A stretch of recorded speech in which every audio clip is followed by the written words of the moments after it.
Assalamualaikum warahmatullahi wabarakatuh. Perkenalkan, nama saya Putri Fuji Alita, biasa dipanggil Fuji. Saya lahir pada tanggal 8 Desember 1999. Saya lahir di Padang dan alhamdulillah sekarang masih tinggal di Padang, tepatnya di sebelah kantor Camat Nanggalo. Saya berasal dari kelas manajemen 4.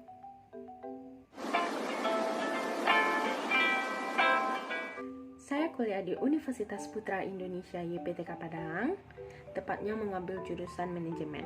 Alasan saya untuk mengambil jurusan manajemen, awalnya jujur karena saya ikut kakak saya, dia mengambil jurusan manajemen, jadi saya tertarik dan pengen masuk jurusan manajemen. Tapi alhamdulillah saya nggak menyesal untuk mengambil jurusan manajemen, ternyata manajemen itu asik. Makanan kesukaan saya suka makanan yang berhubungan dengan yang pedas-pedas, seperti bakso pedas, mie pedas, ayam pedas, dan yang lain-lainnya. Kalau minuman kesukaan saya suka minuman yang manis-manis, tapi juga nggak terlalu manis karena papa saya diabetes, jadi saya nggak mau nanti diabetesnya turun ke saya kalau saya minum yang manis-manis. Saya anak kedua dari Bapak Alfiandi dan Ibu Petrilita. Saya mempunyai 3 saudara. Yang pertama kakak saya yang sekarang udah kerja. Yang kedua saya yang masih menempuh kuliah dan mengejar cita-cita. Yang ketiga adik saya laki-laki kelas 3 SMP di SMP 29 Padang. Latar belakang pendidikan saya menempuh jalur pendidikan yang pertama itu di TK Al-Quran Ar-Rahim, dilanjutkan dengan Sekolah Dasar Negeri 10 Seragadang, SMP Muhammadiyah 6 Padang, dan SMA Pertiwi 1 Padang. Dan sekarang saya melanjutkan pendidikan saya di Universitas Putra Indonesia YPTK Padang. Saya sekarang saya ngajar di PAUD Jabal Omar. Ya, saya sekarang jadi guru PAUD, umur anak-anak di bawah 5 tahun. Sekarang saya ngajar jam 8 sampai jam 10 pagi. Tapi insya Allah ini tidak akan mengganggu waktu kuliah saya karena kuliah online. Dan bos saya juga bilang kalau misalnya ada kuliah pagi, saya harus kejar kuliah saya dulu baru ngajar. Jadi insya Allah nanti tidak akan mengganggu waktu kuliah saya. Sekarang saya ngajar udah masuk tahap 2 bulan. Bulan yang pertama itu waktu kuliah semester libur, dan yang sekarang masa kuliah online. Insya Allah kuliah saya tidak akan terganggu dalam masa mengajar saya. Alhamdulillah saya dapat bos yang baik. Jadi bos saya bilang kalau ada tugas atau kuliah yang harus kejar dulu, nanti ngajarnya boleh siang atau boleh nggak ngajar dulu, boleh besoknya ngajar. Pokoknya saya kejar kuliah saya dulu, pendidikan saya dulu baru ngajar.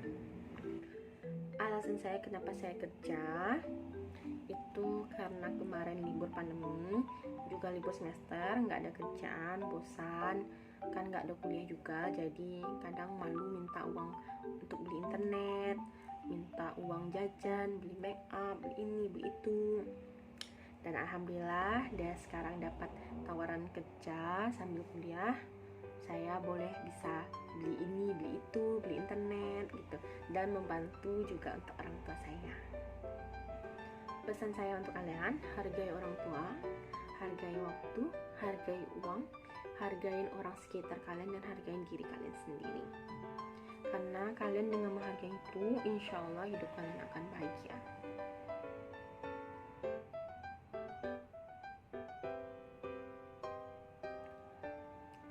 Untuk masa-masa sekarang, jika kalian merasa masih kuliah, tidak tahu harus membahagiakan orang tua kalian seperti apa, hargai dia dengan usaha kalian, dengan kalian doakan, dengan kalian bantu dia bekerja, kayak bersihkan rumah atau hibur mereka gitu.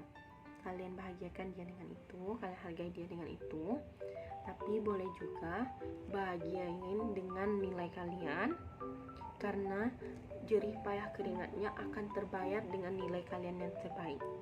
Kuncinya, kalian jangan sistem ngebut semalam. Kalian harus berlahan-lahan menuju sukses itu dari awal. Karena sukses itu bukan didapat hanya sekejap mata, tapi kita harus merintisnya dari nol. Kayak gitu teman. Kayak contohnya, kalau kalian belajar ya jangan belajarnya di akhir aja. Belajarlah dari awal, ikuti arahan dosen dari awal. Insya Allah nilai kalian akan dapat yang terbaik. Tapi jika nanti nilai kalian nggak dapat yang terbaik, berarti itu bukan rezeki kalian, bukan takdir kalian. Jadi kalian tidak akan menyesal. Tapi kalau misalnya kalian udah usaha keras dari awal, tapi di akhirnya dapat nilai yang terburuk, berarti kalian tidak akan rasa menyesal. Tapi kalau misalnya kalian malas-malas di awal sampai nanti di akhir kalian baru semangat, udah detik-detik terakhir kalian mau semangat, mau kejar ini itu, tapi nilainya tidak akan dapat yang terbaik, pasti kalian menyesal. Kenapa sih nggak dari awal kita semangat, kenapa nggak dari awal kejar ini, kenapa nggak dari awal untuk hidup lebih baik gitu, kenapa di akhir? Karena rezeki Allah yang mengatur, teman-teman. Rezeki kita tuh sudah ada sekatannya. Tapi ingat, orang yang usaha hasilnya tidak akan sia-sia. Tetap semangat teman-teman. Sekian dari Vicky, terima kasih. Mohon maaf jika ada kata-kata yang salah. Vicky hanya menceritakan tentang pengalaman Vicky. Semoga jadi motivasi untuk teman-teman. Terima kasih. Assalamualaikum warahmatullahi wabarakatuh. Sampai jumpa.